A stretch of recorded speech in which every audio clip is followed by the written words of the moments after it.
ಏನು ನಿನ್ನ ಹೆಸರು? ಸಂದೀಪ್. ಸಂದೀಪ್, ಏನು ಓದ್ತಾ ಇದೆಯಾ? 8th. ಏನಾಗಿದೆ? ಏನಕ್ಕೋಸ್ಕರ ಆಯುರ್ಮಠಕ್ಕೆ ಬಂದಿದೆಯಾ? ಲೋವರ್ ಬ್ಯಾಕ್ ಏನಾಗಿದೆ? ಸೊಂಟ ನೋವ್ತಾ ಇದೆ, ಅದಕ್ಕೆ. ತುಂಬ ನೋವಿದೆಯಾ? ಯಾವಾಗಿಂದ ನೋವಿದೆ? 2 ತಿಂಗಳಿಂದ. ಸ್ಕೂಲಿಗೆ ಹೋಗ್ತಾ ಇರಲಿಲ್ವಾ? ಇಲ್ಲ. ಮನೇಲಿ ಉಳ್ಕೊಂಬಿಟ್ಟಿದ್ಯಾ? ಎಲ್ಲಿ ಸೊಂಟ ಸಿಕ್ಕಾಬಿಟ್ಟೆ ನೋವಾಗುತ್ತಾ? ನಡೆಯೋಕ್ಕಾಗಲ್ವಾ? ನೀನು ಇಷ್ಟು ನಡೆಯೋಕ್ಕಾಗ್ತಾ ಇತ್ತ ಮೊದಲು ನಿನಗೆ? ಮೊದಲು ಈಗ ನಡೆಯೋಕ್ಕಾಗ್ತಾ ಇದೆ, ಮೊದಲು ಇಲ್ಲ. ಇಲ್ಲಿ ಬರುವಾಗ ನಡೆಯೋಕೆ ಕಷ್ಟ ಆಗ್ತಾ ಇತ್ತಾ? ಎಲ್ಲಿ ಸೊಂಟದಲ್ಲಿ ಮತ್ತೆ ಎಲ್ಲೆಲ್ಲಿ ನೋವಿತ್ತು ನಿನಗೆ? ಬರೀ ಸೊಂಟನೇ, ಲೋವರ್ ಬ್ಯಾಕ್. ಆಮೇಲೆ ಅಲ್ಲಿ ಮುಡ್ದಾಗೆಲ್ಲ ಗೊತ್ತಾಗ್ತಾ ಇತ್ತಾ? ಎಲ್ಲ ಗೊತ್ತಾಗಿಲ್ಲ ಮುಂಚೆ. ಅಂದರೆ ಸೆನ್ಸೇಷನ್ ಇರಲಿಲ್ಲ? ಏನಿಲ್ಲ. ಟಾಯ್ಲೆಟ್ ಯೂರಿನ್ ಎಲ್ಲ ಮಾಡೋಕೆ ಗೊತ್ತಾಗುತ್ತಾ? ಮುಂಚೆ ಗೊತ್ತಾಗ್ತಾ ಇರಲಿಲ್ವಾ? ಈಗ ಈಗ ಗೊತ್ತಾಗ್ತಾ ಇದೆಯಾ? ಎಷ್ಟು ದಿನ ಆಯಿತು ಈಗ ಟ್ರೀಟ್ಮೆಂಟ್ ಆಗಿ? 12 ದಿನ. 12 ದಿನ. ಬರೀ 12 ದಿನದಲ್ಲೇ ನಿನಗೆ ಆರಾಮ ಅನ್ನಿಸ್ತಾ ಇದೆಯಾ? ಮೊದಲಿಗಿಂತ ಆರಾಮ ಅನ್ನಿಸ್ತಾ ಇದೆ. ಈಗ ನೋವೇನಿಲ್ವಾ? ಈಗ ಸ್ವಲ್ಪ ನೋವಾಯ್ತು ಅಷ್ಟೇ. ಇಲ್ಲಿ ಈಗ ಅಲ್ಲಿ ಮುಟ್ಟಿದ್ರೆ ಎಲ್ಲ ಗೊತ್ತಾಗುತ್ತಾ? ಈಗ ಎಲ್ಲಿ ಗೊತ್ತಾಗ್ತಾ ಇರಲಿಲ್ಲ ನಿನಗೆ? ಇಲ್ಲೆಲ್ಲ ಗೊತ್ತಾಗ್ತಾ ಇರಲಿಲ್ಲ ಮುಟ್ಟಿದಾಗ? ಈಗೆಲ್ಲ ಗೊತ್ತಾಗ್ತಾ ಇದೆಯಾ? ಈ ಸೈಡೆಲ್ಲ ಗೊತ್ತಾಗ್ತಾ ಇದೆಯಾ? ಸೈಡಲ್ಲಿ ಮುಂಚೆಯಿಂದಾನೇ ಗೊತ್ತಾಗ್ತಿತ್ತು, ಹಿಂದೆ ಮಾತ್ರ ಗೊತ್ತಾಗ್ತಾ ಇರಲಿಲ್ಲ. ಈಗ ಪರವಾಗಿಲ್ಲ. ಈಗ ಕೂತ್ಕೊಳ್ಳೋಕ್ಕೋ ನಿಂತ್ಕೊಳ್ಳೋಕೆಲ್ಲ ಆಗುತ್ತಾ? ಒಂದ್ಸಲಿ ಕೂತ್ ತೋರಿಸು. ಕೂತ್ಕೊಂಡಾಗ ನೋವು ಬರ್ತಾ ಇತ್ತಾ?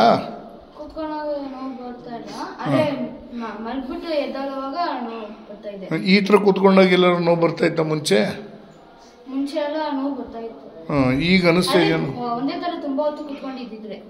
ಈಗ ನೋವು ಅನಿಸ್ತಾ ಇದೆಯಾ? ಈಗ ಕೂತ್ಕೊಂಡು 1 ನಿಮಿಷದಲ್ಲಿ ನೋವೇನಿಲ್ವಾ? ಎದ್ದು ನಡಿ, ಒಂದ್ಸಲಿ ನೋಡ್ತೀನಿ. ರಿಪೋರ್ಟ್ ಕೊಡಿ.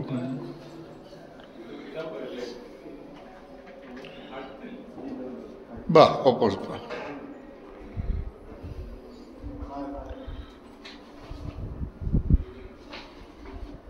ಒಂದು 2 ನಿಮಿಷ ಕೂತ್ ನೋಡು. MRI report. ಮೇಡಮ್ ನಮಸ್ಕಾರ. ನಿಮಗೆ ಏನಾಗಬೇಕು? ಈ ಮಗು ಮಗನ? ನಿಮ್ಮ ಹೆಸರು? ದೇವಿ. ಯಾವ ಊರಿಂದ ಬಂದಿದ್ದೀರಾ? ಓಕೆ. ಆಯುರ್ಮಠಂ ಹೇಗೆ ಗೊತ್ತಾಗಿದ್ದು ನಿಮಗೆ? ನನಗೆ ನಮ್ಮ ಸ್ಕೂಲ್ HM ಹೇಳಿದ್ರು ಸರ್. HM ಹೇಳಿದ್ದ? ಓದ್ತಾ ಇರೋ ಸ್ಕೂಲ್ ಲುಮಿನರಿ ಅಂತ, ಆ ಸ್ಕೂಲ್ HM ಹೇಳಿದ್ರು ನಮಗೆ. ಈ ಥರ ಇಲ್ಲಿ ಚಿಕಿತ್ಸೆ ಇದೆ, ಹೋಗಿ ತೋರಿಸ್ಕೊಂಡ್ಬನ್ನಿ, ಚೆನ್ನಾಗಾಗುತ್ತೆ. ಏನಾಗಿತ್ತು ಅವನಿಗೆ ಸಮಸ್ಯೆ? ನನ್ನ ಮಗನಿಗೆ ಅಂದರೆ ಅವನ ಮಗುವಿಂದನೇ ಅವನಿಗೆ ಜಾಯಿಂಟ್ ಇತ್ತು, ಸ್ಪೈನಲ್ ಬೋನ್ ಜಾಯಿಂಟ್ ಇದೆ. ಓಕೆ. ಅಂದರೆ 2 ವರ್ಟಿಬ್ರಾ ಒಟ್ಟಿಗೆ ಅಂಟ್ಕೊಂಡಿದೆ, ಬೆನ್ನು ಮೂಳೆನೇ ಅಂಟ್ಕೊಂಡಿದೆ ಹುಟ್ಟಿದಾಗಿಂದನೇ. ಆದರೆ ಆಗ ಏನು ಪ್ರಾಬ್ಲಮ್ ಇರಲಿಲ್ಲ. ಈಗ ಒಂದು 2 ತಿಂಗಳಿಂದ ಅದು ನೋವು ಬಂದ್ಬಿಟ್ಟಿತ್ತು, ಲೋ ಬ್ಯಾಕ್ ಪೇನ್ ಬಂದು, ಮತ್ತೆ ಅದು ಸೆನ್ಸ್ ಎಲ್ಲ ಹೋಗ್ಬಿಟ್ಟು ಒದ್ದಾಡ್ತಿದ್ದ. ಕುತ್ಕೊಳಕ್ಕಾಗಲ್ಲ, ಮಲಗಕ್ಕಾಗಲ್ಲ, ನಿಂತ್ಕೊಳಕ್ಕಾಗಲ್ಲ, ಅದು ನೋವು ಹೇಳಕ್ಕಾಗಲ್ಲ ಮಾತಿನಲ್ಲಿ, ಆ ಥರ ನೋವು ಬಂದ್ಬಿಟ್ಟಿತ್ತು. ಅಲ್ಲಿ ನಾವು ಹೊರಗಡೆ ಹಾಸ್ಪಿಟ್ಲೆಲ್ಲ ನೋಡಿದ್ವಿ, ಎಲ್ಲ ಹಾಸ್ಪಿಟ್ಲಲ್ಲೂ ನೋಡಿದ್ವಿ. ಏನು ಹೇಳಿದ್ರು ಹಾಸ್ಪಿಟ್ಲಲ್ಲಿ? ಹಾಸ್ಪಿಟ್ಲಲ್ಲಿ ಚೆಕ್ ಮಾಡ್ಬಿಟ್ಟು ಎಲ್ಲ test, scanning, MRI, CT scan ಎಲ್ಲ ಮಾಡಿಬಿಟ್ಟು ಸರ್ಜರಿ ಮಾಡಬೇಕು ಅಂತ ಹೇಳಿದ್ರು.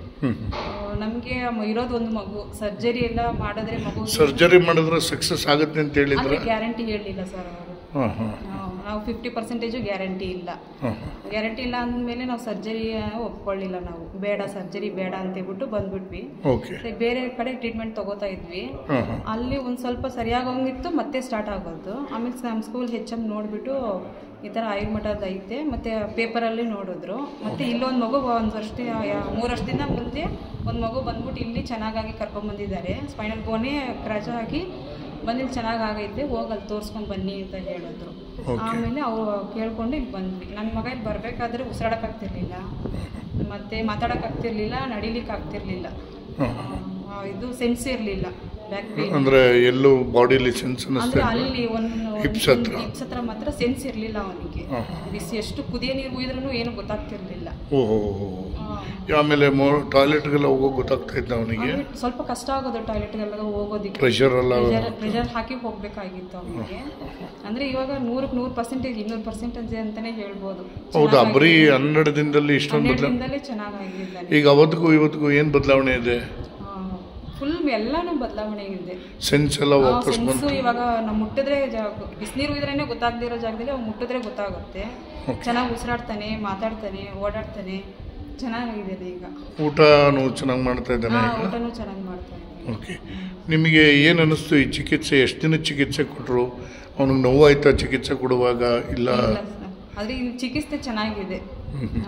ಯಾವ ಥರ ಸ್ಥಿತಿಯಲ್ಲಿದ್ದು ಬಂದ್ರೂ ಇಲ್ಲಿ ಚೆನ್ನಾಗಿ ಮಾಡ್ತಾರೆ ಅನ್ನೋದು ಮನಸ್ಸಿಗೆ ಒಂದು ನಂಬಿಕೆ ಬರುತ್ತೆ. ಇಲ್ಲಿ ಬಂದಾಗ ಅವರು ಎಲ್ಲರೂ ನಡ್ಕೊಳ್ಳೋದು, ಮಾತಾಡೋದು, ಟ್ರೀಟ್ಮೆಂಟ್ ಕೊಡೋದು ಎಲ್ಲ ಚೆನ್ನಾಗಿ ಮಾಡ್ತಾರೆ. ನಿಮಗೆ ಇಲ್ಲಿ ಊಟ ತಿಂಡಿ ವ್ಯವಸ್ಥೆ ಇರೋದಕ್ಕೆ ಎಲ್ಲ ಚೆನ್ನಾಗಿದೆ, ಎಲ್ಲ ಅನುಕೂಲ ಆಯಿತಾ? ಬಟ್ ನಾರ್ಮಲಾಗಿ ಎಲ್ಲರೂ ಕಾಸ್ಟ್ಲಿ ಅನ್ನಿಸ್ತಾರೆ ಅಂತಾರೆ ಈ ಆಯುರ್ಮಠ ಬಂದಾಗ. ನಿಮಗೆ ಯಾವ ಥರ ನಿಮ್ಮ ಮಗು ವಿಷಯದಲ್ಲಿ ಅನಿಸಿದೆಯಾ? ಇಲ್ಲ ಸರ್, ಆ ಥರ ಏನಿಲ್ಲ. ಏನಾದ್ರು ವಿಶೇಷವಾಗಿ ನಿಮ್ಮ ಮಕ್ಕಳಿಗೆ ಅಂತೇಳಿ ಇಲ್ಲಿ ರಿಯಾಯಿತಿ ಏನಾದ್ರು ಕೊಡ್ತಾ ಇದ್ದಾರಾ? ಹೌದು ಸರ್, ನನ್ನ ಮಗನ ಸ್ವಲ್ಪ ರಿಯಾಯಿತಿ ಕೊಟ್ಟಿದ್ದಾರೆ. ನಾವು ಕೇಳ್ಕೊಂಡಿದ್ವಿ. ನಾನು ಸ್ವಲ್ಪ ಇದರಲ್ಲೇ ಇರೋದು, ಬಡತನದಲ್ಲೇ ಇರೋದು. ನಾವು ಕೇಳ್ಕೊಂಡಿದ್ವಿ, ನನ್ನ ಮಗನ ರಿಯಾಯಿತಿ ಕೊಟ್ಟಿದ್ದಾರೆ. ಮತ್ತು ಊಟ ತಿಂಡಿನಲ್ಲಾಗಲಿ ಎಂಥದ್ದಾಗಲಿ ಎಲ್ಲ ಚೆನ್ನಾಗಿದೆ. ನಮ್ಮ ಮನೆ ಊಟ ಹೇಗಿದೆಯೋ ಹಾಗೇನೇ ಇದೆ, ಯಾವುದೂ ಇದಿಲ್ಲ. ಮತ್ತು ಮಕ್ಳಿಗೂ ಏನಾದ್ರು ನೋವಿದೆ ಅಂದರೆ ಆ ಊಟದಲ್ಲೂ ಚೆನ್ನಾಗಿ ನೋಡಿ ಕೊಡ್ತಾರೆ ಅವ್ರಿಗೆ. ಅಂದರೆ ಆಯುರ್ವೇದ ರಿಲೇಟೆಡ್ ಏನೇನು ಬೇಕು ನೋಡಿ ಕೊಡ್ತಾರೆ ಎಲ್ಲನೂ. ಓಕೆ. ಆಮೇಲೆ ಈ ವಿಡಿಯೋ ನೋಡೋರಿಗೆ ಏನಾದರೂ ಹೇಳೋಕ್ಕೆ ಇಷ್ಟಪಡ್ತೀರಾ? ಅಂದರೆ ಸರ್, ಈ ವಿಡಿಯೋ ಯಾರೇ ನೋಡಲಿ, ಎಂಥ ಸ್ಥಿತಿನಲ್ಲಿರೋ ಮಕ್ಕಳೇ ಆಗಿರಲಿ, ವಯಸ್ಸಾರೋರು ಆಗಿರಲಿ, ತುಂಬ ಏಜ್ ಆಗಿರಲಿ, ಎಂಥ ಸ್ಥಿತಿನಲ್ಲೇ ಇರಲಿ, ಬಂದು ಇಲ್ಲಿ ಬಂದರೆ 100% ಚೆನ್ನಾಗಿ ಆಗುತ್ತೆ ಅನ್ನೋದು ಮಾತ್ರ ಹೇಳ್ತೀನಿ. ನೀವು ಇಲ್ಲಿ ಬೇರೆ ಪೇಷಂಟ್ಸ್ ಹತ್ರ ಮಾತಾಡಿದ್ದೀರಾ? ಮಾತಾಡಿದ್ದೀನಿ ಸರ್. ಅವ್ರಿಗೂ ಇದೇ ಥರ ವ್ಯತ್ಯಾಸಗಳು ಕಾಣ್ತಾ ಇದೆಯಾ? ಹೌದು, ಬಂದಾಗ ತುಂಬ ಕಂಡೀಷನ್ನು ಅವ್ರದ್ದು ಇದಾಗಿರುತ್ತೆ ನೋಡಲಿಕ್ಕೆ. ಆದರೆ ಇಲ್ಲಿ ಬಂದ ಮೇಲೆ ಚೆನ್ನಾಗಾಗಿ ನಡ್ಕೊಂಡು ಓಡಾಡಿಕೊಂಡು ಚೆನ್ನಾಗಿ ಹೋಗ್ತಾರೆ ಸರ್. ನೋಡಿದ್ದೀನಿ, ಎಲ್ಲ ಇಲ್ಲಿ ಮಾತಾಡ್ಸ್ತಿರ್ತೀನಿ, ಬಂದಾಗ ಚೆನ್ನಾಗಾಗಿದ್ದಾರೆ. ಏನಿವೆ, ತುಂಬ ಸಂತೋಷ ಆಯಿತು ತಮ್ಮ ಜೊತೆ ಮಾತಾಡಿ. ತಮ್ಮ ಹೇಳ್ಬೇಕು ಸರ್, ಮಗನಿಗೆ ಇಷ್ಟೊಂದು ಬದಲಾವಣೆ ಆಗಿದೆ ಅಂದರೆ ಅದು ಒಂದು ವಿಶೇಷವಾದ ಒಂದು ಸಂಗತಿನೇ. ಕೃಪೆ ಅಂತಲೇ ಹೇಳಬೇಕು. ನಿಮ್ಮ ಥರ ನಾವೇ ಥ್ಯಾಂಕ್ಸ್ ಹೇಳಬೇಕು.